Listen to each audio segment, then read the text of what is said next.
Hi, everybody. Welcome to the Ice the Kicker podcast. My name is Glen and alongside, as always, Matt Ferrara. A very, very, very excited Matt Ferrara. Probably the most excited he's ever been in his entire life. And I've known him for over 10 years, probably my whole life. But he's never been as excited as this because not only are the Dolphins pushing towards the playoffs, but they have made a change at the quarterback position.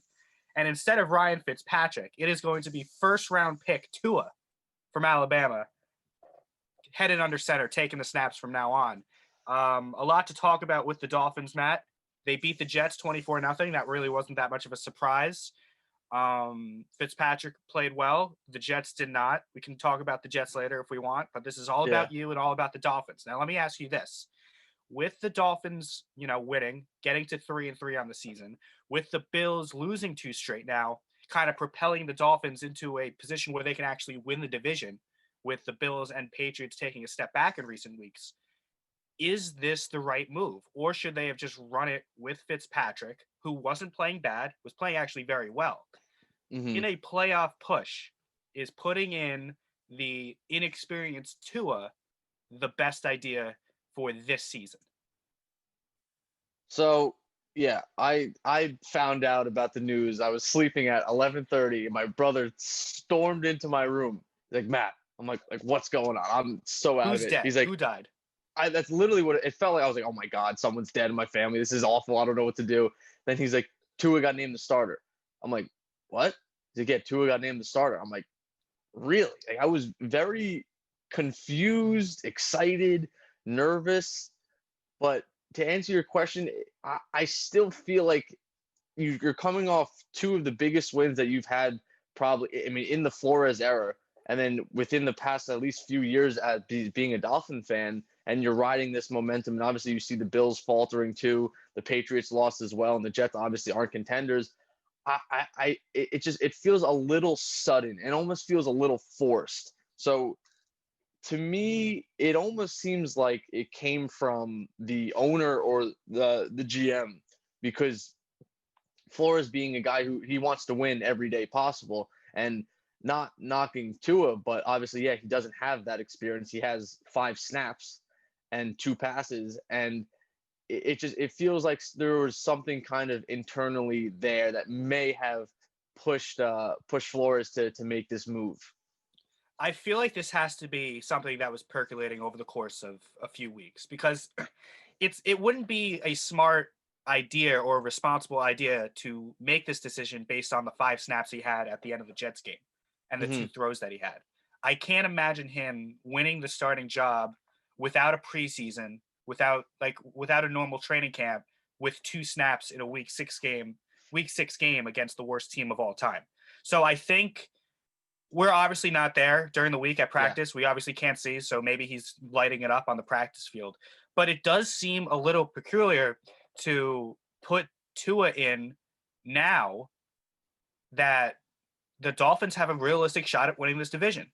And it's not like Fitzpatrick was holding the Dolphins back. You can't say that he's lost them any games. It's not like if Tua started week 1, their record would be, 4-2 rather than 3-3. So in my opinion, it's, a great PR move for the Dolphins to put Tua in. That's what people have wanted since the beginning. But in terms of winning this season, I would trust the veteran in Fitzpatrick more, because it's really hard to ask Tua to go out there week after week after week in this season and play flawless football and win this team the division. So I think that this move was made in the front office's mind, saying, hey, we have a chance to win the division this year. But at the end of the day, in the grand scheme of things, that's not our grand goal. That's not what we're trying. That's not what we're setting out to accomplish, to win the AFC East in 2020. Yeah. We want more of that. So if I was a Dolphin fan, I would take this as kind of a message saying, hey, winning the division, making the playoffs this year would be nice, but ultimately it's about 2021, 22, and 23. Yeah, so there's a lot of points that you make, a lot of great points that I'll touch upon. So the first thing is, you hope that the coaches are making this decision because they feel Tua is the best and gives them the best chance to win.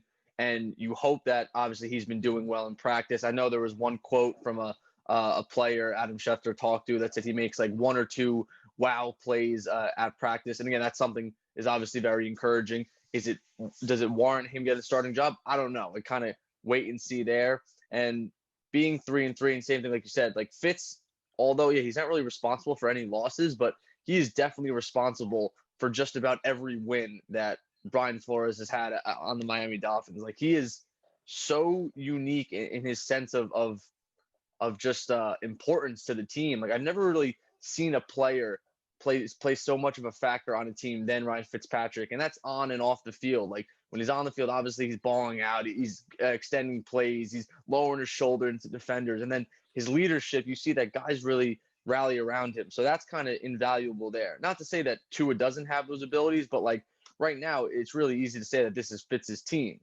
However, so then we take a look in just to their kind of upcoming schedule. So obviously you have the bye week this week, and that the bye week got changed from week 11 to week 7. So to me, it could have been an instance where hey, they wanted Tua to go in after the bye week, and then Yeah. just to give him the extra, say, 2 weeks to prepare. So now that kind of got fast forward a little bit. But you have the Rams, who are they're a good team. Obviously, you have Aaron Donald, that's really scary, and Jalen Ramsey. But then you go Cardinals, Chargers, Broncos, and then Jets, Bengals.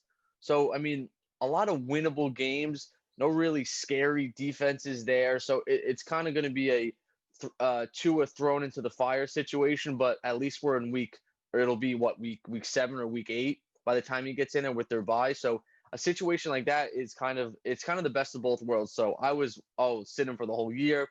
A lot of people were all right playing right away. So now you kind of have that middle ground where you're not throwing him in there against the Steelers defense who's just going to pick him apart. You have a little bit of leeway there too. And then another thing I want to talk about too, that the timing is still just it's a little strange. Like or Fitzpatrick came out today. He had his player press conference with the Dolphins media, and you could just see it on his face that he was just heartbroken. Like he was saying, like this was my team. Like this may be the last time he plays football. And although he's a great leader and he's an even better competitor because he always says he's like I'd rather be playing than sitting. So it raises a question about his future. And I think all of this is kind of getting thrown on him at once. And I think the worst part about it was that somebody, I guess, inside the Dolphins organization leaked the information. Like somehow Adam Schefter got it first before that Flores could tell the team. So obviously that's very unlike Flores to do and unlike what he's trying to kind of have in Miami. He likes to keep everything kind of in the locker room. So just a very weird situation overall right now to see it kind of unfold. Yeah, it's interesting that they picked the bye almost like it was predetermined before anything was going to happen, even Mm-hmm. before they changed the bye, that Tua was going to come in after the bye week. So I don't think that's a coincidence. I look at their schedule: Rams, Cardinals, Chargers, Broncos. When we talked about it last week with the Dolphins as well, like these are winnable games, but that was under the impression that they were going to have a veteran, solid quarterback who was experienced in managing a football team. Mm-hmm. Now, Tua obviously doesn't have that experience in the NFL at least. Mm-hmm. So these winnable games that we talked about all of a sudden are not unwinnable, but they're a little less Yeah. winnable because of an inexperienced quarterback. And if you're the Dolphins organization, players, coaches, fans, you have to expect Tua to have some growing pains, and that could cost them the division and a playoff spot. So that's kind of the risk and reward you play with making the decision for a team that has an opportunity to make the playoffs.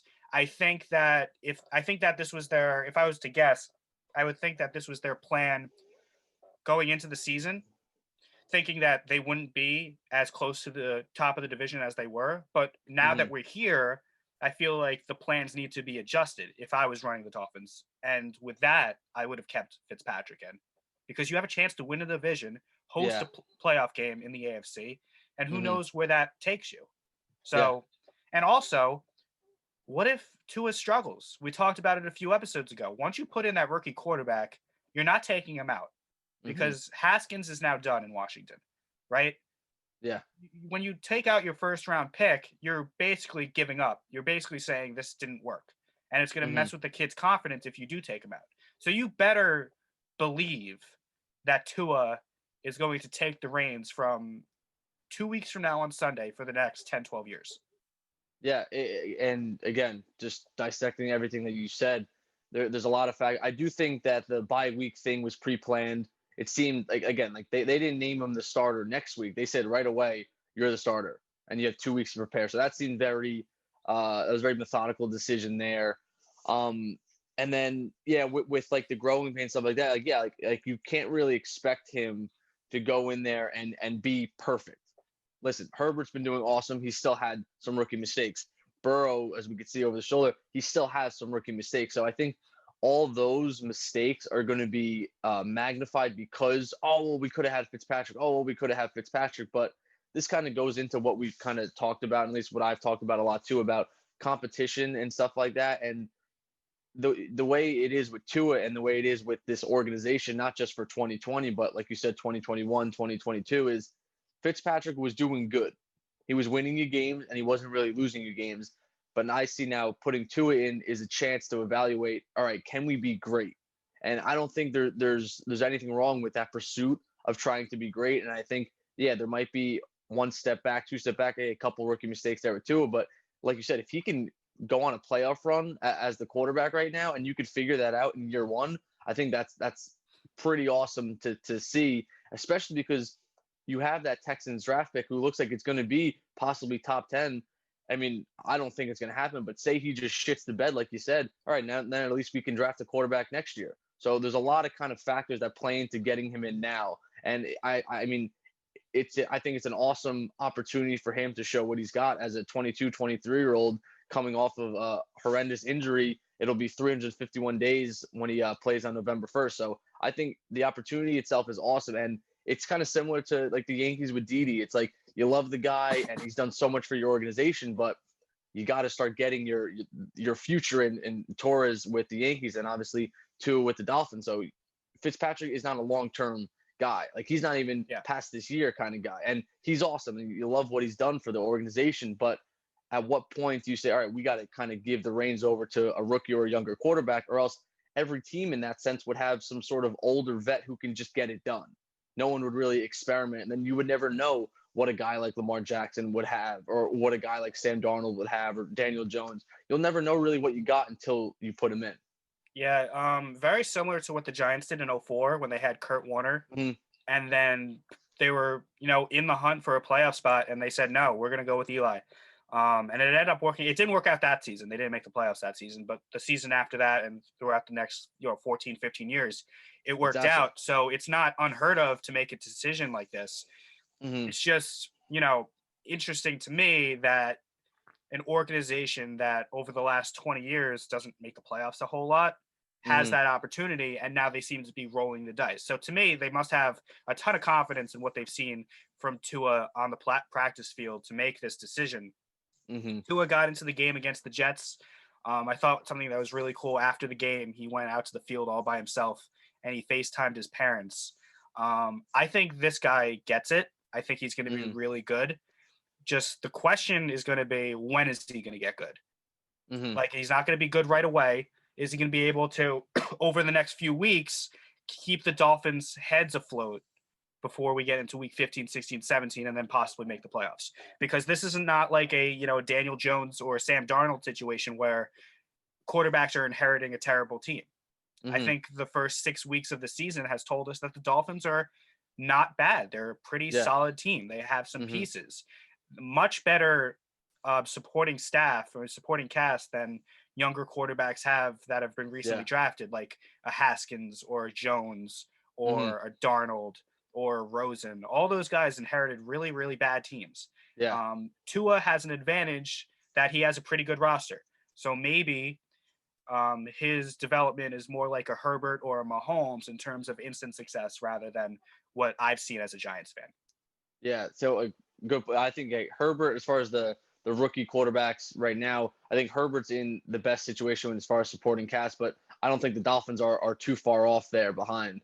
And then going back to, you said like the picture of him and he's FaceTiming his parents, like that was just like, it was so cool. Like it was just like, when you really think about it, like obviously we just watch these guys as players and we watch them as just, oh, get me this amount of fantasy points. But when you really go into it and you think about like, they're kids, like we're 23, 24, they're 22. Like that to me is crazy. And then now you have the whole fan base, the whole city is basically propping you up in Tua, saying, hey, you need to be our next Dwayne Wade. You need to be our next Dan Marino. Like that's a lot of pressure to put on him. And I Yeah. think so far he's done a great job. And that's just a credit to obviously how he was raised with his parents. I think Nick Saban does a great job in kind of molding these quarterbacks and just these players to be professional athletes in the NFL. And something else I found really cool was his first pass play, because his first play was just a handoff, was like a naked bootleg out to his left side, throwing side, and you had two corners basically, or one corner blitz on him, and the other defensive lineman was coming on him, and that was a very similar, if not same exact play to when he got hurt. Now the offensive coordinator was saying that that wasn't the plan because he's like the cornerback came off a blitz that he didn't expect, but to see him kind of complete a pass there versus a year ago he's almost ended his career was kind of very symbolic and weird when you really go back and watch it and you're like, wow, like this was the same exact play he got hurt on. And to Yeah. see him just, even though it was only a 2-yard completion, it was such a memorable 2-yard completion. I think he'll say the same thing. And it's just, I don't know. He's just got, like, and you talk about the it factor, like he just has that persona around him. And obviously as a Dolphin fan, you're praying that the skills and all the hype is for real. But I mean, he's the type of guy that like you can actually have as a role model, whether it's for kids, for doesn't matter. Like I love everything he kind of preaches and all like his famous quotes and stuff like that. Like he's someone you can mold yourself as, and you don't have to worry about, oh, he's a diva, he's like this, he's like that, he's going to be late to showing up, he's going to hold out because of money, all that stuff. Like he just seems like a genuinely awesome guy, and I think he's going to propel the Dolphins to a lot of success, and he's going to be the next big star in Miami. Yeah, I never even heard of anyone who like doesn't like him. Like every like top prospect has this naysayer or this hater. Mm-hmm. I never heard that about Tua. Everybody wants him to succeed. Like I'm not a Dolphins fan, obviously. I'm Mm-hmm. not a Jets fan, so I don't hate the Dolphins. Like the Dolphins are indifferent to me. I have a lot of Yeah. friends that are Dolphins fans, but Mm-hmm. in terms of me, I'm indifferent about the Dolphins. I love the kid. I think he's great. Yeah. I was so excited when he got drafted. I think it's the comeback story that people love, and I just think Yeah. that a kid from like Hawaii, and you don't really see that a lot. I think people just have this like affection for just this what seemingly is a genuinely nice kid. And I think Yeah. that's going to go a long way for the Dolphins. And I think that's why they trust him right away in a season where they're fighting for a playoff spot. And even if they don't make the playoffs and they miss out by a game, it's good that he has this experience of playing meaningful football in November and December. I think that goes a Yeah. long way as a rookie quarterback. So when your team is ready to win and you're ready to make the next step and making the playoffs and making a run into January, he could go into that final 2-minute drive in week 17 where you need a score to make the playoffs. And he's going to be like, oh, I've done this before. So I think for Mm-hmm. 21 and 22 and 23, I think this is a good move for the Dolphins, but it might come at the expense of 2020. That would be my only kind of critique of this move. Yeah, I think a lot of people, our friends, the media, all that stuff, are going to be very hypercritical of the situation. Like I said, because you have such a good backup in, or now backup in Fitz. But like you said, like I still am very pro. Like, hey, sit for a little bit, if not the whole season, and learn what you can, learn the system, learn the plays, learn everything. So when you do get in the game, you're 100% ready for whatever the coach calls for you. However, things you can't learn in practice are that those clutch games, those 2-minute drills, those November, December games where you're fighting for a playoff spot. So I think, hopefully, at least I'm predicting that when the season's all said and done, I still think we're probably going to go maybe like 8-8, something like that. We might not make the playoffs, but I think you're going to see him learn a ton more, and it's really going to help him out in 2021, like you said, where he's going to be like, hey, I've done this before. Now I'm ready for the next 3 to 4 years, whatever it is, on that rookie contract to fully compete for playoff spots, and then for AFC's division championships, and then so on in the playoffs. And then that also helps out from a free agency standpoint, because now you see, all right, I'm coming into a system or a team that has a guy who's ready to win.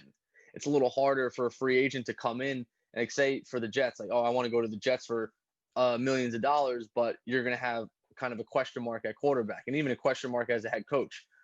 Miami, you have your head coach locked up. You're hopefully going to have your QB locked up. Now I can go into a place and for the next 3 or 4 years, whatever that free agent's contract is hey, I'm competing for division titles and then possibly for championships. Yeah, definitely. It's definitely going to be a storyline that we're going to cover for the rest of the season because Tua automatically becomes one of the top storylines in the NFL. First quarterback, no, second quarterback taken in the draft. Burrow was first overall. Mm, Tua, if he didn't get hurt, would have been the first overall. I think so too. I think so too. And then Burrow would have been in Miami, but Yeah. that's not the way it worked. Yeah. The Dolphins got the guy they wanted from the beginning. Mm-hmm. So moving on to the NFC East because it continues to be terrible. The Giants beat Washington, or the Washington gave the Giants the win. I don't know which one is true. We'll get The into Eagles lost to the Ravens, and the Cowboys got absolutely dismantled on Monday Night Football to the Cardinals. Like embarrassing, that. even Mm-hmm. with Andy Dalton, was really really bad. The Cowboys are still in first place at 2-4. That is the worst first place record in the history of football through 6 games. So one of these teams is going to make the playoffs at 6-10, 7-9, because I don't see either any of these teams making it to 8-8. They're that bad. So let's kind of talk about who's going to back into the playoffs here, because surprisingly, amazingly, the Giants and Redskins aren't out of it, or Giants and No. Washington isn't out of it at all. If the Redskins, if Washington, I hate myself. I literally hate myself. If Washington just got the field goal after the game, after the touchdown late in the fourth quarter, and they won in overtime, Washington would be in sole possession of first place. So, or tied for first place with Dallas. So that decision by Ron Rivera was completely like idiotic. Probably the worst decision I've ever seen since, the Marshawn Lynch Super Bowl play. I don't know why Ron Rivera would do that. Puts the Giants back in to the mix of things in the NFC East. If they beat the Eagles tomorrow, all of a sudden they have 2 wins and they're tied with Dallas for first place in the NFC East. And then the same thing to be said with the Eagles on Thursday against the Giants. Any of these teams amazingly could still win the division. Yeah, so with the Giants and Washington football team's game, I never understand the going for 2 there. I'm assuming the thought process is, all right, we have 2 yards to basically, if you complete the pass or the run, whatever it is, you get 2 yards, you win the game.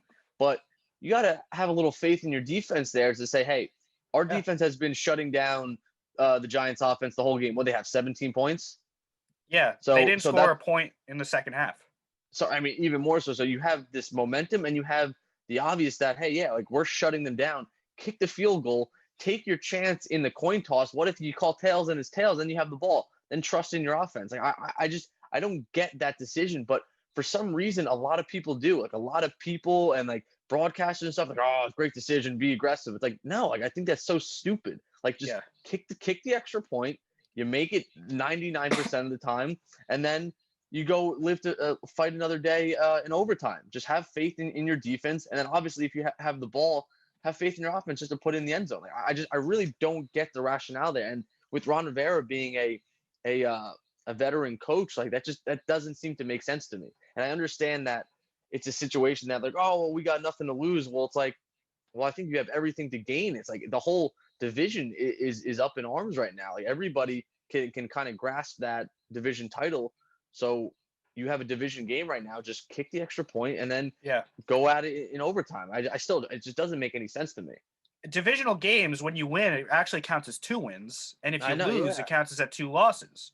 So it's amazing to me that Ron Rivera made this decision. What are you afraid of if you lose the coin toss and the Giants are on offense to start overtime? Who are you afraid of? Yeah, are you afraid of Daniel Jones carving you up in overtime? And then if he does, you tip your cap. Are the receivers that the Giants are running out there, do they scare you in overtime? I'm not scared of the Giants offense. I'm a Giants fan. They didn't score a point in the second half. Daniel Jones threw a horrible interception in the third quarter, late third, early fourth quarter, to put Washington back into the game. And that's, the turnover thing is a whole nother conversation with him. But you got to play it safe because you can win this division. It's not like Yeah, they're desperate. It's not like they have a desperate or you're so far ahead that you can make a decision like that. yeah, Also, Kyle Allen's your quarterback. yeah. If Aaron Rodgers is your quarterback in that situation, yeah, I can see going for 2 and getting the win. hmm If Tom Brady is your quarterback, I can see going for who's Kyle Allen to convert a I know. must score 2-point conversion instead of just tying the game. Yeah, and then the play that they ran to go for two was just blown up, and the Giants only brought four linemen, so Wasn't even close. your play got blown up right away. He scrambled out and then just had nothing. There was absolutely nothing to do, nowhere to throw it. So you had a shitty play. You have a shitty quarterback. I mean, your offense isn't that good. I mean, you only scored 16 points up until that point. Like it doesn't make any sense to me. And listen, like I get the aggression thing when you're a kind of a shittier team, but that means like, all right, it's 4th and 1 and you're at the opponent's like 40 instead of punting where you're in the other team's area. No, you go for the 4th and 1 conversion there. Like that's the aggression that I like, and that's the stuff I enjoy. But not all right. Let's go for two to try to win the game here. I feel like I've rarely seen it. I mean, you saw in this game over my head, the Texans and Titans, they tied it up. They went to overtime. Like no one like went for two. There was nothing there. Like you trust in your defense and you trust in your offense, and honestly, you trust in that 50% chance you have in that coin toss, which is a lot bigger of a meaning in football games than I think it should be. But you get what I'm trying to say. I don't understand that decision. And I mean, honestly, we can go into it a little bit now. I really don't know what Kyle Allen is doing for your team. Like it makes no sense to me. No, doesn't make sense. I don't. They obviously don't think Haskins is the guy. I'm sure they're admitting that they messed up that draft pick. Mm-hmm. Is Alex Smith healthy enough? Do they trust him from a health perspective to give you 60 minutes of football each and every week? I wouldn't. Kyle Allen, it's a white flag to me. I just again and It's honestly, a hey, if we want to get in on this Trevor Lawrence train too. That's what that's telling me. that yeah, and to me, if Maybe Alex they're Smith is happy they lost. Maybe that's what they want. if Alex Smith is cleared, like medically cleared by doctors whose job it is to do this type of thing, then why not put Alex Smith in? I mean, I take Alex Smith with half a leg than Kyle Allen with fully healthy. Like I don't get it. And I almost like not feel bad for Dwayne Haskins, but it's a situation where I don't understand. It's like they Yeah. were what 1-3 when they took him out, or 1-2, whatever it was. Like you're gonna put this on Dwayne Haskins when you Yeah. have a stagnant offense in Kyle Allen. Like he might not turn the ball over as much, but he's not doing anything for you. At least Mhm. Haskins has a nice arm where he could spread the field out a little bit and space it out. And the Washington football team just I don't know what they're doing right now. I really Yeah, don't. I mean they gave up on Haskins 17 games into his career. How does he Just come about. back next season and compete for a starting job? They obviously lost faith in him. Mm-hmm. So we talked about this a little bit last week, and this is kind of the kind of risk that you play when you put in a quarterback right away, and something that Mm-hmm. you're going to have to be cognizant of when we go into the Tua era of the Miami Mm-hmm. Dolphins. How do you deal with a quarterback, a young quarterback that struggles? Mm-hmm. Um, they took Haskins out. Baker Mayfield struggled in his career. He's still getting run out there. What's Yeah. the right way to go about it? Do you just keep going until there's nothing else you can do, or do you take him out and say, "Hey, you weren't ready yet. We're gonna have you on the second team, and we're gonna try to, in the future, put you back out there when we think you could be successful," or do you say, "Hey, keys to the car is yours. You just got to grind it out and hopefully get better." I Yeah. don't It's like I don't know what the right situation is for a young quarterback that struggles. the way that I look at it is I don't love just giving one guy the keys to the city. I'm not in love with that. I really like what the Dolphins did with hey, you had Fitz, a nice, competent, very good leader, veteran quarterback. You had the younger rookie sit under him, and now when Tua goes in, you're like, oh well, it's your fifth overall pick, so it makes sense. But with Washington, we can look at you have Dwayne Haskins, who was what 14th, 15th overall pick, and now he's getting benched for Kyle Allen. Like, I don't understand that. And then like you look at Baker, who has been very hit or miss, and he's on a team right now that is constructed very well. They have a very good offensive line. Their wide receivers and tight ends are awesome. Like, you couldn't ask for anything more offensively. And same thing, they're kind of like in a situation. Like, Yeah. they might feel like, I feel like Fitzpatrick might be the hottest trade prospect right now. I mean, you look at it. Yeah. Imagine you put Fitz on Washington. You put Fitz on Cleveland. It's like it kind of raises some questions there. Even like someone like a guy like Tyrod Taylor too. It's like these guys are still good players, and it's I don't believe in just handing over the whole team and the whole organization to this guy. It's like too much. Like, listen, I'm very happy or okay with, you give them a nice like 6-game leash and then you really see what they do, because that allows at least for some, hey, you might have a game where you have 4 interceptions, but hey, the next week you might throw 4 touchdowns and no interceptions. So you kind of give them some leeway there. That's a good enough sample size for during the season. But I don't know. It's really tough to see. And again, the Washington situation just doesn't make much sense to me. Yeah, they knew they weren't completely sold on Haskins going into the season, because if they were, Mm-hmm. they wouldn't have given up on him so quickly. So now that's on the Washington organization and front office of not having a competent backup quarterback to replace Haskins had this happen, and it did. And also, So they don't have they don't really know what their plan is for their yeah, organization. That's like we talk about all the time. Being in the middle is the worst. Like, you either got to be rebuilding kind of bad, and then you go into being good. Like, they don't know what they are, and I think that's the reason they have a QB controversy on their team. And I think they're going to run into a situation where free agents are going to come to them. They might overspend for one guy, but not have the rest of the team kind of put in place, stuff like that. yeah.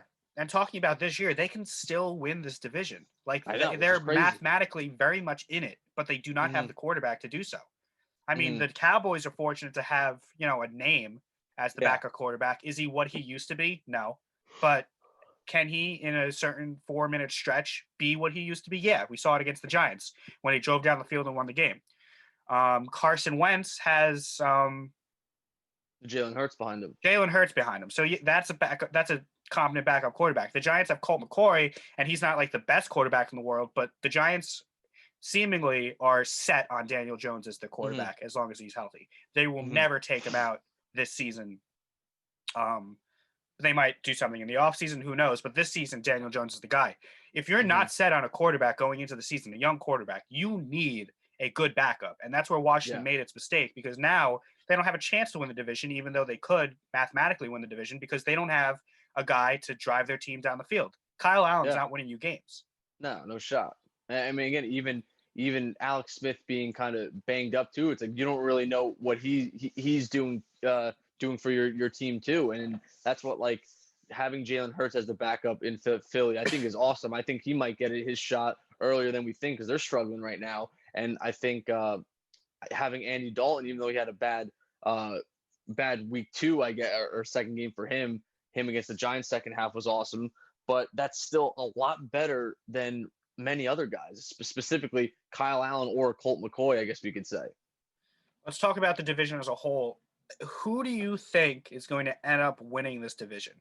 I'm going back and forth. I don't think it'll be the Giants. I don't think they're just not good enough. Mm-hmm. I still think it'll come down to Dallas and Philadelphia, but Philadelphia isn't good either. Like they Yeah. fought against Baltimore, but from the grand scheme of things, Wentz has taken a tremendous step back over the first couple of years of his career. Ever since that injury and Nick Foles won the Super Bowl, Wentz isn't that impressive. Mm-hmm. Yeah. So I remember when the Eagles drafted Jalen Hurts, everyone was like, "Oh, too soon. Like, why they spend a second rounder?" And I'm like, "This is exactly why, because you have a declining Wentz who's on a massive deal. It was like a 4-year deal, I think it was. So why not have that kind of insurance plan and that boom bust rookie that you could possibly have?" So to me, yeah, I really think this could come down to even the Giants and the Cowboys. I think the Giants defense has been a really Good. bright spot. I think they've been a real bright spot for the organization, and it's unfortunate that it seems like the offense is lacking behind a little bit. And like the one game where the defense let up against Dallas, that was the game the offense kind of really showed out. But I still think Dallas is gonna come away with it. But like I feel like I don't know. I feel like it wouldn't surprise me if the Giants like made some sort of run. Like if Daniel Jones can just cut back on those turnovers, specifically in the red zone, why couldn't they win? I mean, they had a pretty good run game with Devontae Freeman and Deion Lewis and Gallman the other day. So if they could just start putting up close to 21 points, their defense seems like they're doing a pretty good job, especially handling Andy Dalton and Kyle Allen and Carson Wentz or Hurts in the division. Doesn't seem like too tall of a task for their defense.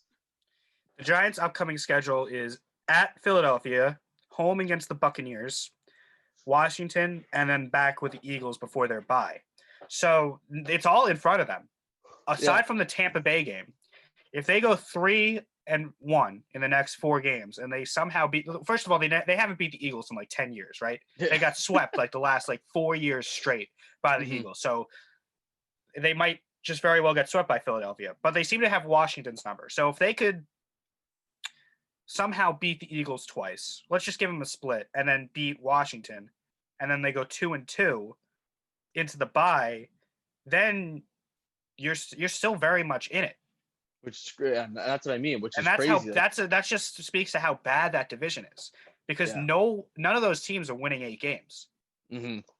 So 7-9, 6-10 can win that division. So if you beat the Eagles on tomorrow, all of a sudden your entire season changes, because the Cowboys aren't running away with things, and Washington doesn't have the quarterback to compete. So if you beat the Eagles Thursday, you probably won't beat Tampa on Monday Night Football. And then you take care of business against a bad Washington team on week 9. All of a sudden, that week 10 game can be very, very important in terms of winning the division.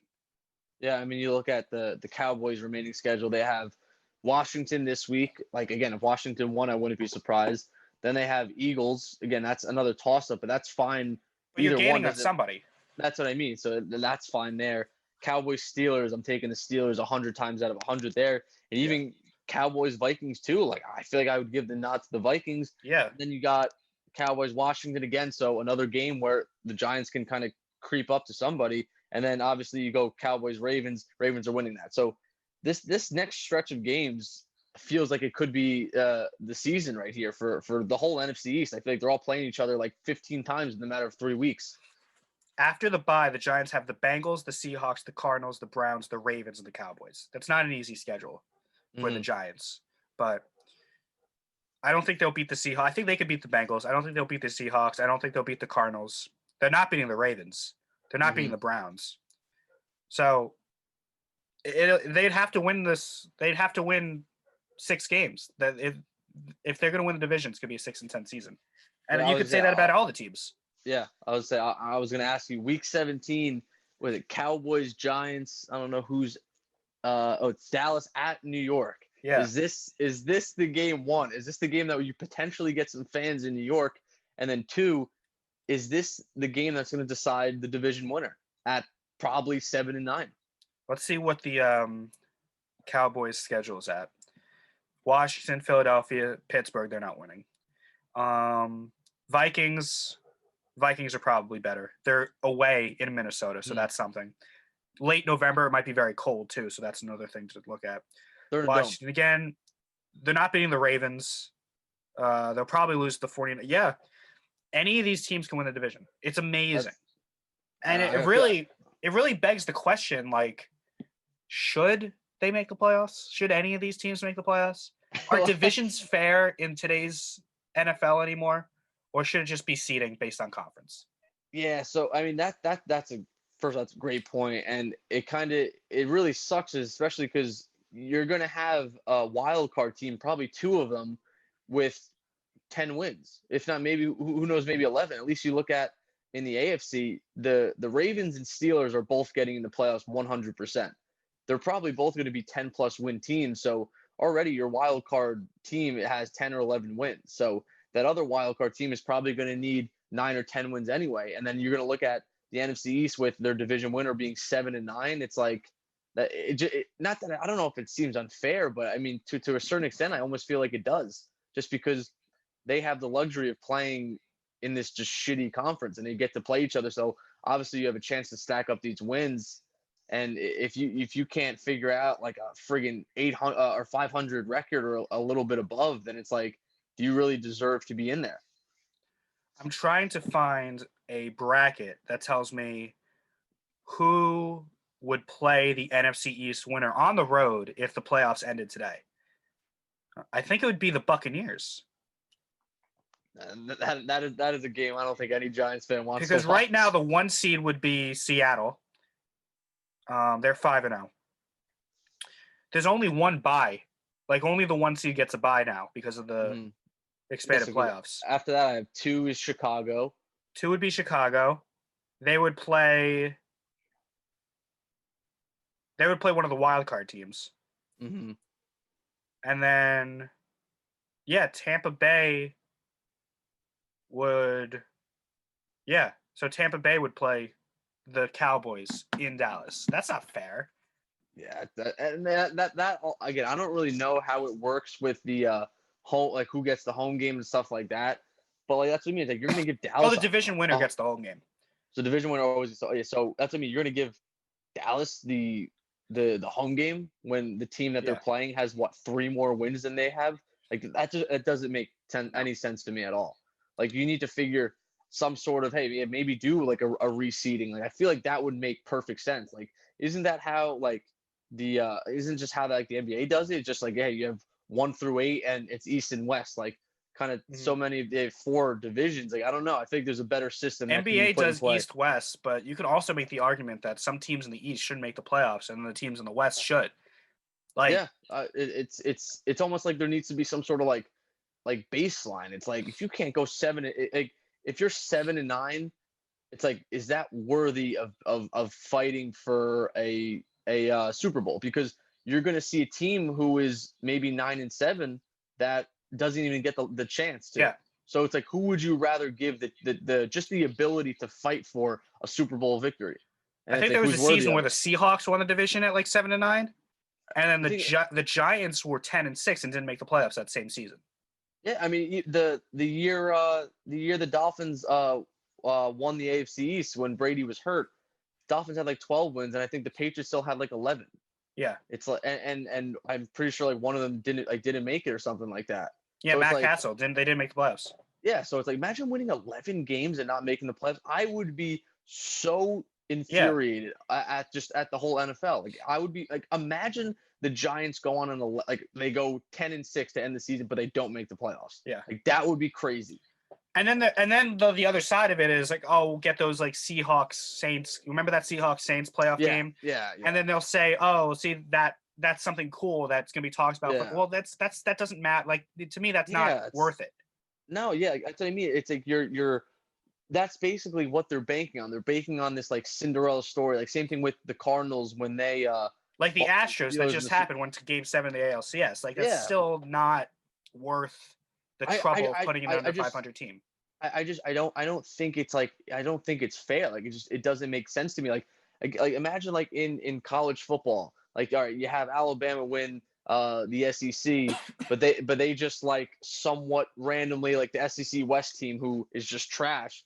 They play them in the SEC championship. It's like all right, what if that day they kind of just like they just had a bad day or whatever, and it's like I don't know. I don't see the point of kind of having teams really getting in the playoffs who are supposed to broadcast the best teams in the NFL when you're below 500, and that there are better teams statistically than you. Yeah. So it's definitely unfortunate that one of these NFC East teams are going to make the playoffs and host a playoff game. And then, how good are the ratings going to be on that game? Like, who's going to really care? That's a great point. Like, if the Cowboys make the playoffs, it'll get a good rating because it's the Cowboys and it has such a large fan base. But if it's like the Eagles or the Giants, like nationally, do you really care if the Giants make the playoffs without Eli on the team anymore and you don't really know anybody? Barkley's out for the year. Is it really that much of an audience attention grabber? I don't think especially when everyone knows that this team is probably only going to win 7 games. Yeah. It's not like I'm the Chiefs who's about to be 13-3 winning the AFC West. Like it's totally different. So let's wrap this up with a conversation about the big game that happened last week, and that was the Brady versus Rodgers showdown. Hmm. Rodgers looked really good for a quick second early on in the game, and then Brady and the Buccaneers just completely took over the game. Really surprisingly, I'm shocked that the Packers looked as bad as they did. It's no reason to panic if you're a fan of the Packers Hmm. or Green Bay, but you know it was a real statement win for Tom Brady and the Buccaneers because remember in Week 1 they had a similar kind of game against a marquee matchup against the Saints and they didn't win. Hmm. This is the first time since Brady's been on the Buccaneers that he's been head to head with someone of his equal in terms of an elite Yeah. quarterback, and he got the job done. So when we talked a few weeks ago about what teams are pretenders, what teams are contenders, Hmm. it's time to talk about Brady and talk about the Buccaneers potentially going far into January because that was a very impressive showing that they had at home against Green Bay. Yeah, and you look at as far as to give credit to Tampa Bay's defense. I mean, they had two interceptions. They had uh they had 5 sacks on Rodgers, and they held Rodgers and the Packers offense to only 201 yards. Like that's crazy. So typically capture their defense, and that's what I mean. You give same way that the Patriots did with Brady. You give Brady a good defense that's going to stop them in their zone and flip the field where Brady's only getting the ball at the 50 after the punt. That's a dangerous Tom Yeah. Brady right there. He may not be able to do the 99-yard drives anymore, but I'll take my chances with Tom Brady and that electric offense only having to go half the field. Yeah. In terms of Green Bay, I said that, not much to panic. They'll be fine. But, you know, Rodgers is getting older. Hmm. He only has that one Super Bowl, which is, an accomplishment amongst itself. So a lot of people don't even get any. Like your guy Yeah. Marino doesn't have one. Yeah. But Rodgers, in terms of all-time greats, and I was thinking of Aaron Rodgers yesterday watching the World Series and watching Clayton Kershaw pitch. Hmm. Even though Rodgers has one and Kershaw doesn't have any, I feel like Rodgers needs another. Yeah. No, Do you get I that would. vibe with Rodgers too, or do you think, hey, he got the Yeah. one against the Steelers 6, 7 years ago, he's fine? Because he's one of the best quarterbacks of this generation, Hmm. probably the most talented quarterbacks of this generation. I mean, he has more talent than Brady, but Brady Yeah. just systematically Better. has been Yeah. better. Better situation. But in terms of talent, for him to retire with only one, while guys like Eli have two, that would be kind of a disappointment in terms of his career. I mean, he's going to the Hall of Fame. He's one of the best quarterbacks of all time, Hmm. but I feel like if I was a Green Bay fan, I would feel cheated if I only had one with him. Yeah. I think I get a similar vibe of with this A-Rod and Aaron Rodgers and the Yankees with our A-Rod and Alex Yeah, Rodriguez. Like only one. Like that's it. Like yeah, it's awesome. And 09 was awesome, but like only one championship with both of them arguably the best players in the game at the time. Like you were saying before, I remember somebody asked me this like a couple years ago, like, oh, Brady versus Rodgers. And I was like, oh, Brady's better. He's better than this. But then after seeing Rodgers this year and these past 2 years, especially with like his offense, like as wide receivers go, like you have Devontae Adams who's elite, but after that it's kind of just like a plug and play group of guys, and like you just see like when he's out there playing, like the game is on his shoulders, and 85% of the time they're winning. And it's awesome to see just the level of skill he has at the age of what, like 35, yeah, 36, something like that. So like to be doing what he's doing now and still doing it successfully, yeah, I definitely think the Packers need to be like, listen, we need to figure it out. Whether mhm, it's, I don't really know where their faults are because their offensive line is still pretty good. I know they let up 5 sacks that day, but overall they're still pretty good. Defensively, I guess they may need to figure it out a little bit, but I think these next 2 years, the Packers need to go full on. We're winning right now. yeah. Sign whoever you But can that's and just been their problem. They don't sign anyone.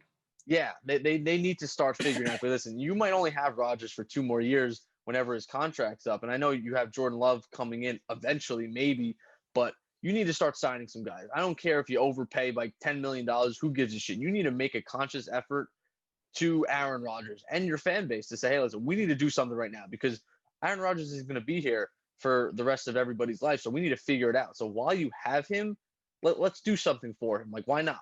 Yeah, I mean, he's definitely has a chance this year, but it surprises me he hasn't been back to a Super Bowl since. He had that one NFC Championship game against the Seattle Seahawks where they blew an onside kick, right? Hmm. They had the one last year against the 49ers they got absolutely blown out in. They went 15-1 one season, and then they lost to the Giants in the divisional round, so they were one and done. They seem to always, give it up against lesser opponents, in my opinion. That's And fair. Yeah. that kind of falls on a lot of people. It falls on the coach, and they got rid of McCarthy, but now it falls on Rodgers. So Yeah. definitely, you definitely need to see something more from Aaron Rodgers when they get to the playoffs. I don't think this loss is going to like kill them. I think No. they're going to be fine. They're going to they're the best team in that division by far. Hmm. But just something to think about. Like, if I think it would be bad if this situation comes up again in January and the Packers and Buccaneers meet in the playoffs and Aaron Rodgers lets Brady, who was in the AFC for 20 years, all of a sudden come to the NFC and then beat him. Like, that wouldn't Yeah. be a good look. Yeah. No, I'm in agreement with you that this isn't anything to panic about. I mean, the Packers played the Texans and the Vikings back to back. Obviously, the Vikings being a divisional game.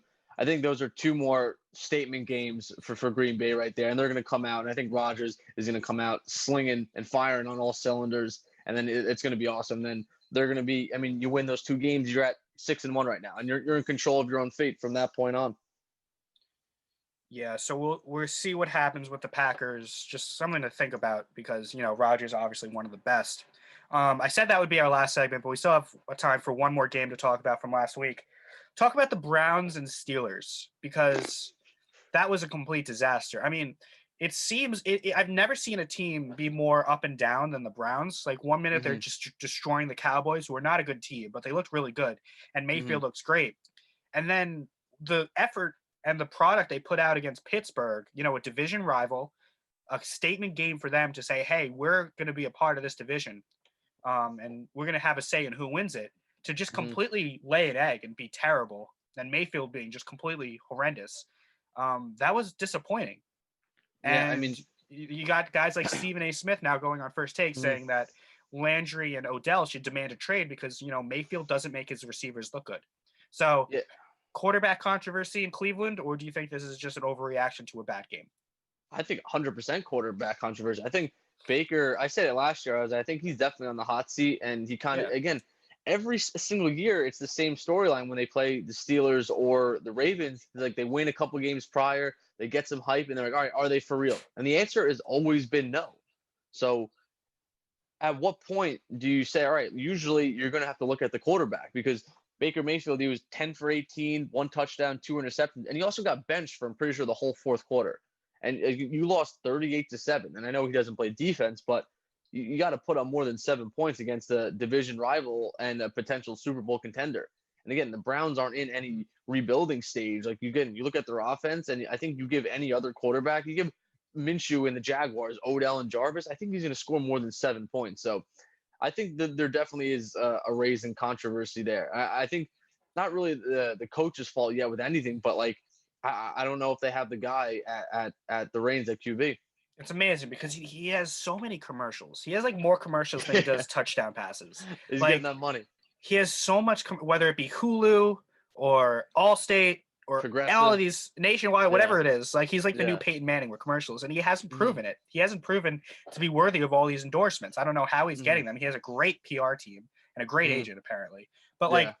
this guy, he's not that good a quarterback, in my opinion. I'm with you there. I mean, you have Ben Roethlisberger, who's statistically And doing that better is a than you. very talented offensive roster.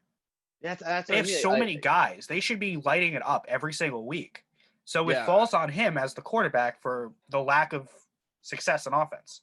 yeah. I mean, I think they're. I think I could definitely see the Browns being a team who draft a first round quarterback. I don't think they'll be fortunate enough to get obviously a Lawrence or a Justin Fields, but you might see them get a Sam Ellinger from Texas or even a Trey Lance from North Dakota State. Yeah, so I don't know. I never been a big Baker Mayfield guy, but Mm-hmm. Yeah, me neither. did not really prove me wrong this week, like Josh Allen has the entire season. That's very true. So that'll pretty much do it for this episode, unless there's any pressing issue that you wanted to talk about. I was give me a score prediction and a team win for Eagles Giants Eagles tomorrow. Giants. Give me 24-13 Eagles. I'm gonna go 21-18 Giants, and Wow. I think we see Jalen Hurts. You think we see Jalen Hurts I think we on a see a little bit short of Jalen week? Hurts. I think we see some. I don't trust the Giants to win in Philadelphia.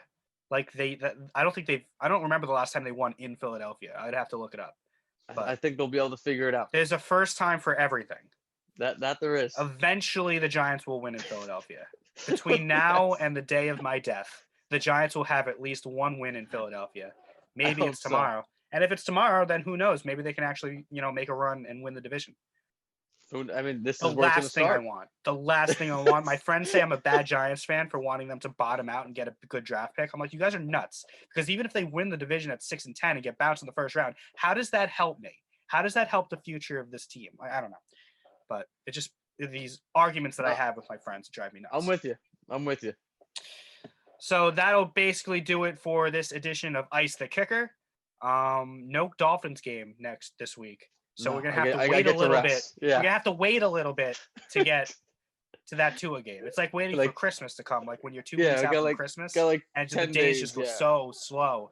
So eventually we're gonna talk about TUA's first start on an episode here. But next week, I'm sure we'll talk about the NFC East more, and we'll talk about, whatever happens. Yeah. Le'Veon Bell's first game in Kansas City. We'll talk about all those things and more on Ice the Kicker. But until then, for Matt Ferrara, my name is Glen and Matt saying so long and see you next week.